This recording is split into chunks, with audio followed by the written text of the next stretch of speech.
Bring the horns in. We going all in. As we all know, only prisoners were charged. This great state operation, which took in the first 2 or 3 years, $10 million of state monies. Robert Fisher and his cohort, Mr. Simonetti, spent millions and millions of dollars only looking into potential crimes by prisoners and looking into them generally by getting other prisoners through coercion and threats, sometimes some promises you'll get out on parole, to literally make up stories or copy the stories that these folks on the Fisher Simonetti team made up for them. To be able. Dan, I want to ask you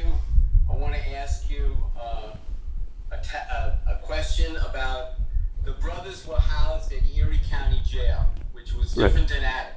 Yes. And that there was a tunnel Right. between the Erie County Jail and the fucking courtroom, right? There was indeed. And you got into it physically at one point. Would you please slowly and with as much as you can remember, tell us about that fight with Brian Malone or whatever? I did not notice the adversaries' faces very, very well. But yes, no, we were sitting in the courtroom, and you could start to hear rumblings, and screams, and I mean, just people, whatever. It was clear there was some altercation. Altercation going on, and I ran into the back room to try to find out what was going on, and down in a ways towards the tunnel. And yes, there was some fighting. I'm small but tough, so it got stopped fairly quickly, and maybe no more than 10, 12 minutes by the court personnel and people with weapons in the court, and that calmed it down. But yeah, they were beating up the folks coming into the courtroom, prisoners coming into the courtroom for their arraignments. And I remember that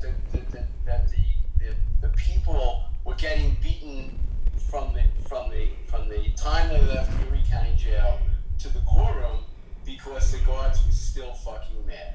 Oh, the guards were still fucking mad many months and years later. I mean, this was I'd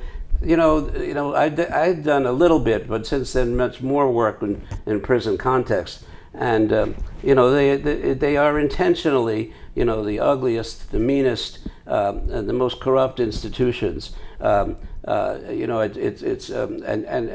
Attica uprising in a sort of backwards way reflected that.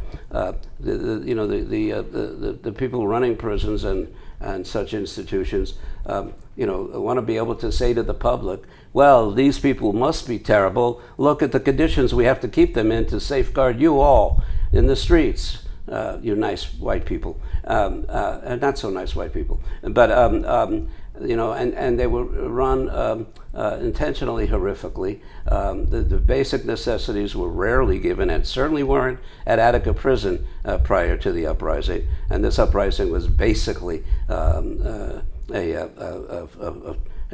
cry about the lack of basic necessities, including medical care. People were getting worse and worse in prison, just sitting in their cells watching their legs blow up and explode because they couldn't see a doctor in 6 months, and their 60 cents a day of food rations didn't go very far, nor one toilet roll per month, and on and on. I mean, things that were just unbearable. And then in some, when you added it all up,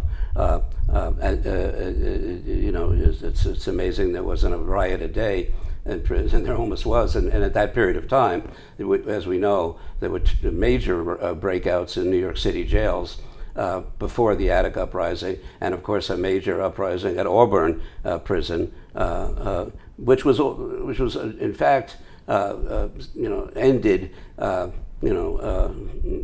without this show of such great force, and literally the turkey shoot, as one of the books written about Attica was called, where they just fired away at defenseless prisoners in the yard after they dropped the tear gas from a helicopter, a couple of helicopters. It was a massacre, just a massacre. The turkey shoot, as I said, one of the books written was titled. Bring the horns in.